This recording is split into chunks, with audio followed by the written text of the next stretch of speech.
everyone. I hope you all are doing well.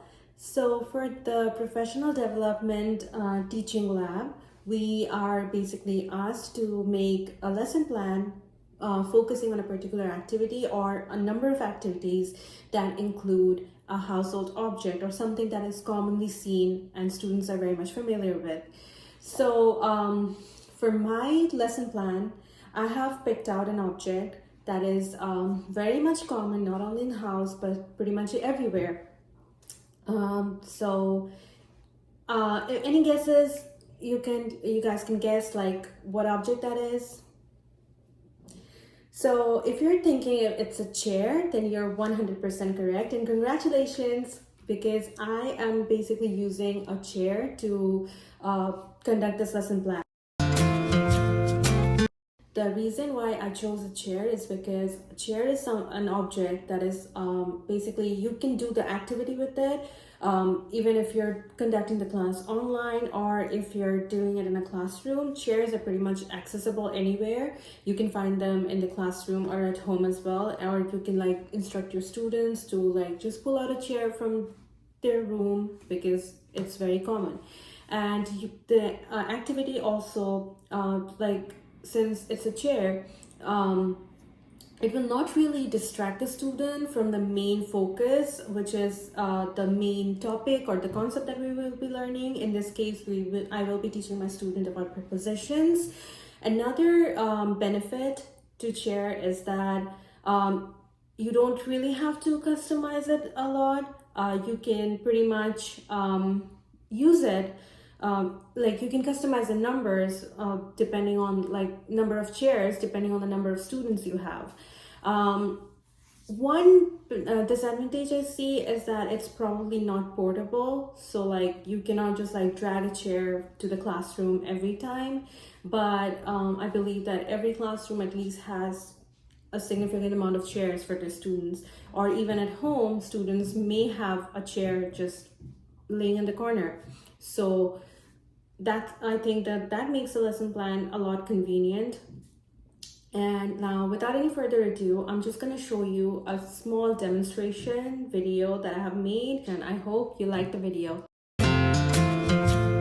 Welcome back. I hope you're doing well, right, Miss Stacey? Great. So, do you remember what we studied in the previous class? You can look through your notes if you want and just review the concepts a bit if you want to. Great! Yes, we learned about nouns and pronouns.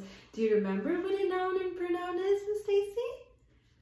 Amazing! So, usually in this class, what we like to do is we tend to recap a bit about the previous concepts we learned and try to then teach the new concept. That way it helps to like really understand the concept better and interrelate with it.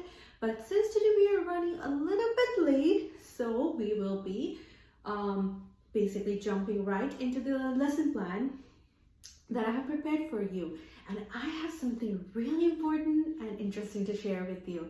I have prepared a great lesson activity today that we will be practicing pretty much at the very end of the class. But before that, we will be learning a little bit about a new concept. Can you make some guesses about what the concept can be? Maybe take a look around the room. Great! Yes, we will be learning about prepositions. Now, have you learned about prepositions before, Miss Stacey? You have?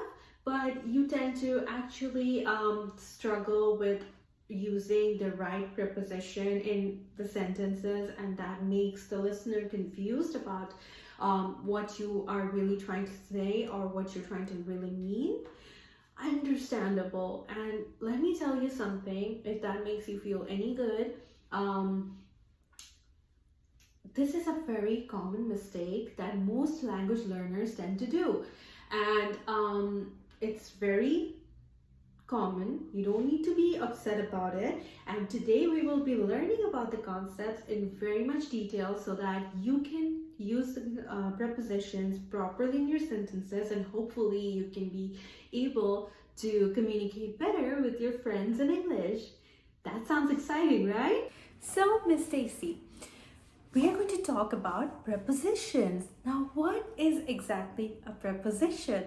So, a preposition has a very important role in English language as well as the grammar. So, you told me you remember about nouns and pronouns, is that right? So, in a sentence, when there is a noun or a pronoun and the rest of the sentence, the job of the preposition is to connect the sentence together or act as a bridge between the noun or the pronoun and the rest of the sentence to fully complete the sentence and make it make sense, because without a preposition a sentence sometimes may not really make sense, and we will be actually discussing about that next in the discussion. But for now, let me talk a little bit more about preposition. So, what other function does preposition have? Can you think of any other functions that prepositions have? Yes, absolutely, Miss Stacy. Other function of preposition is that it helps with understanding the direction, the location, as well as the time of the sentence.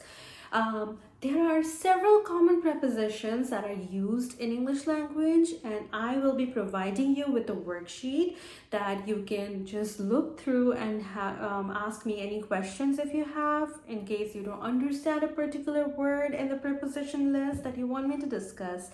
But right now, we are going to ask you if you have any questions, and if not, we can move to the activity. You don't have any questions? Very good. But in case if you have any questions, please feel free to ask me. So, can you identify what is the wrong with the sentence? There is a mistake in the sentence. Can you identify it? Very good. The mistake with the sentence is that there is no preposition. So, what would be the correct answer for the sentence? Amazing! Good job! I am very proud of you for getting the answer correct. And so we took some time to review the worksheet that I have provided you. Do you have any questions about the worksheet? No questions yet? Are you ready to do the activity for the class for today? You're excited? Me too.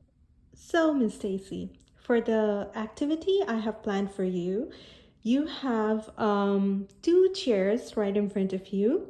They're pretty comfortable, and I will be telling you some instructions using some prepositions in the sentences, and you have to follow the instructions, especially emphasizing on the prepositions. So, are you ready to start the activity? I know it's a little confusing right now, but it will all make sense. So, how about we start with a little example first? So, Miss Stacy, can you sit on top of one of the chairs? Good job. So, Miss Stacy, are you on the chair or are you under the chair? Yes, very good. You're on top of the chair. You're sitting on the chair. Excellent. So, Miss Stacy, you're not sitting under the chair, right? So, where are you sitting? Can you tell us? You're sitting on the chair. Very good. Good job. Now, Miss Stacy, can you sit behind the chair? Oh, yes, we see you over there. So, are you sitting in front of the chair, on the chair, under the chair, or behind the chair? Very good. You're sitting behind the chair. So you are positioned in the back of the chair. So you're sitting behind the chair. Good job. Now, Miss Stacy, can you show us how would you be sitting in between the chairs? Great, Miss Stacy. Good job. I'm very impressed. So, there are two chairs on both of the sides of you. So, that makes you sit in between the chairs. So, you are not sitting on the chair, under the chair, behind the chair, or in front of the chairs, but you are sitting in between the two chairs. So you're sitting between the chairs. Very good, Miss Stacy. And for the final activity, can you show us how would you be sitting underneath or under the chair? Excellent job, Miss Stacy. You are sitting under the chair and the chair is on top of you. You are not sitting between the chairs, in front of the chair, behind the chair, or on the chair, or on top of the chair, but you're sitting underneath the chair and the chair is on top of you. That's a great example of showing how to sit underneath the chair.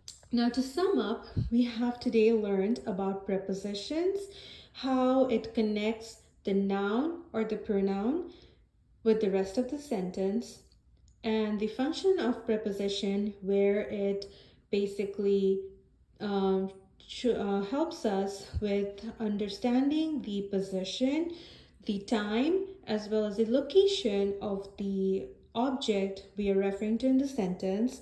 And we have also learned that without a preposition, a sentence will not really make any sense.